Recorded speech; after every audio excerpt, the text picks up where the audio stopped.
So I've decided to leave the i3 window manager for bspwm, and today I'm going to talk about why I've decided to do that. And no, it's not because Luke Smith decided to do it. So if you're new to this channel, remember to subscribe and ding the little bell icon down below because it'll really help the channel out. I'm aiming for 1,000 subs and any help would be really appreciated. So now that's out of the way, let's get started.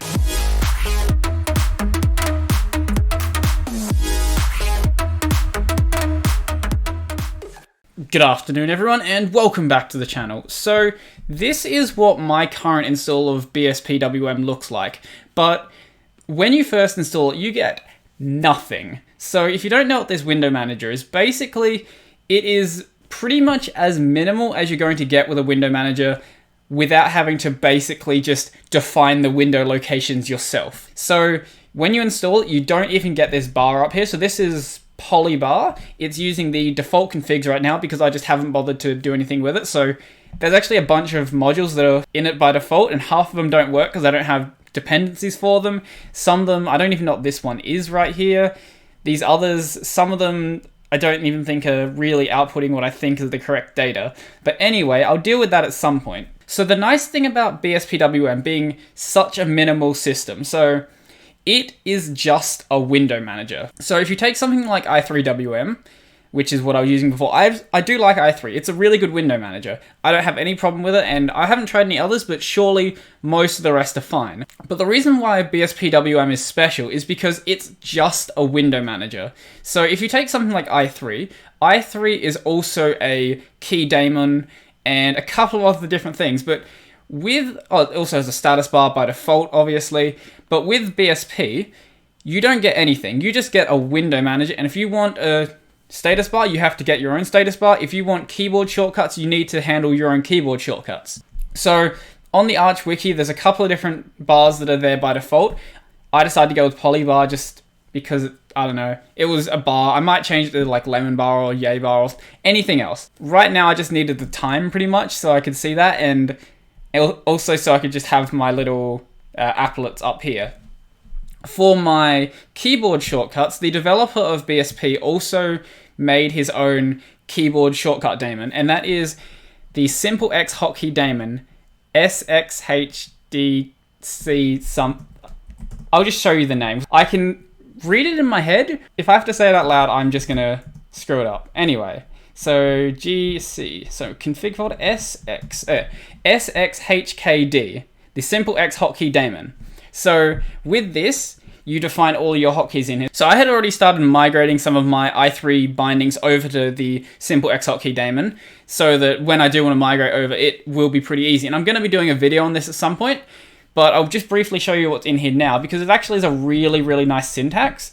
And I actually much prefer this to the way that i3 handles it, where it has its kind of proprietary syntax where it's not really compatible with other stuff, but also it isn't really that extensible and you don't really get any benefit from using their proprietary syntax. It just kind of is a pain to work with. But with this, it actually makes some really nice extensions to the way that you handle hotkeys, and it is really, really useful. So all of these key names in here are just the standard Xorg names for them. So if we want to know what the escape key is called, if we run XEV, we press escape, and if we look in here, this fourth line from the bottom, if I move my mouse, then it'll basically take it off screen. But the fourth line from the bottom there, that'll have the name of the key sim, and the names that you use in the simple X hotkey daemon are just pulled straight from the Xorg names. There's no special names for anything, except for a couple of ones where it makes sense. So with Shift, you can use, I believe, Shift L if you want the left shift, or you can just use Shift. Same with Super and the other modifier keys like that. There are defined names within the application, but you can also just use their standard Xorg names, whatever you feel like using. But for everything else, like the letters, the numbers, everything else like that, they are just their standard Xorg names, which makes them really, really easy to work with, and you don't have to dig through documentation to actually find out what stuff is. But I got completely off track there. One of the nice things about this, we can take this example right here. So super plus, then this sort of array syntax with a bunch of keys in it. So each of these keys will then map to one of the results in the actual command that you run. And the command syntax is just your normal command syntax. Absolutely nothing special here. And these commands right here are some of my bspwm commands. So the way that you interact with it is through the program called BSPC, which is the programming interface. I don't know what BSPC stands for. I don't know, it doesn't matter. That is the interface that you, I guess, work with when you want to do anything within BSPWM. So if you do want to do everything manually, so let's say we want to manually kill this window, we can just write out BSPC node -c, and that will kill that window. But you can also then bind those commands to hotkeys so that you can just use it like a standard sort of window manager. And that is honestly just really nice, because the problem I have with i3 is that when you want to do anything with i3, you have to do it in the i3 way. You can't really interact with the window nodes. So if you want to do something outside of the box, there might be a way to do it, but you might then have to actually fork the application. So I think that's pretty much everything for hotkeys for now. I'll save the rest of it for my actual dedicated video, but just know that if you use BSPWM, you have to use some sort of hotkey daemon. This is pretty much the standard way to actually work with BSPWM though. So you may have noticed that I actually have window gaps in here. I wasn't using i3 gaps when I was running i3. I was just running the standard version of i3. And I don't know how I feel about them, to be honest. I'm kind of liking them. I think it's just because I don't have these top border thingies, the status bars. So, I don't know. Maybe I'll disable it, maybe I won't. We'll see how I feel about it, but for now it's going to stay. I think I should probably show you how the actual config file works, because it actually is really cool, and this is the other reason that BSPWM is actually a really, really cool program. So, the way the config works is actually really awesome. So, it is literally just a script file. It doesn't have to be a shell script. You can do Python, you can do Perl, you can do anything that you can script with, but all it is a script file, and the script file gets run as soon as you actually open up Xorg server and you actually do startx. So the cool thing about this is that all of these commands are just the normal commands that you can actually run from your shell. So if you want to change, say, your number of workspaces dynamically, you can do that. There's no need to like reload your configs or anything like that. You can just change this all on the fly. So if you have some weird workflow that you want to do, then you actually can do that. If you just want to, I don't know, maybe move all of the nodes between workspaces or whatever reason you want to do. There's nothing stopping you just doing that. The problem with i3 is that if you want to make some change to the configuration, you have to actually then reload the configs. But because everything is just controlled through running these commands, you don't have that problem. So even with these configs in here, so you don't actually have like a proper thing where you save all your configs. All of these configs are loaded up as soon as you actually open up your window manager. So it does take maybe a little bit longer sometimes, but in reality, the benefit you get by just being able to have these dynamic configs really does outweigh it, because it's only like a fraction of a second more and is hardly noticeable. So yeah, as I was saying, all this is just literally a normal script file. There's absolutely nothing special. There's no special syntax to learn. You can do it in whatever language you want to actually use, as long as you have some way to interact with your standard shell commands and being able to actually run stuff like this. So you're probably going to write it in shell, but you don't have to. You can even, like, if you want to write it in fish, if you want to write it in Z shell, write it in Perl, Python, as I was saying before, you're free to do that. There's no special syntax that's stopping you. So I'm still not perfectly happy with my configs, because I've only just installed it a few hours ago, and I was just trying to get it to the point where it is literally usable, because when you first install it, you have nothing. You can't open any windows, you can't do anything with it. So I've been spending the past couple of hours getting it to the point where I can at least open up like a window and do a couple of things. Right now, most of the stuff that I want to do works, but there are a few problems with it still. And one of those problems is the way that full screen works. So I've managed to get full screen to be toggleable, but unlike i3, it doesn't actually hide the windows that were in the background when you go full screen. So I'll show you what I mean. So actually, if we open up a browser, that might give a better example. Okay, so if we full screen this browser, that'll work perfectly fine because it doesn't have any opacity. But what's going to happen when we full screen, say, this terminal that has opacity? With i3, what would have happened is this window would have been hidden, and you would just see basically the full background that I've got here.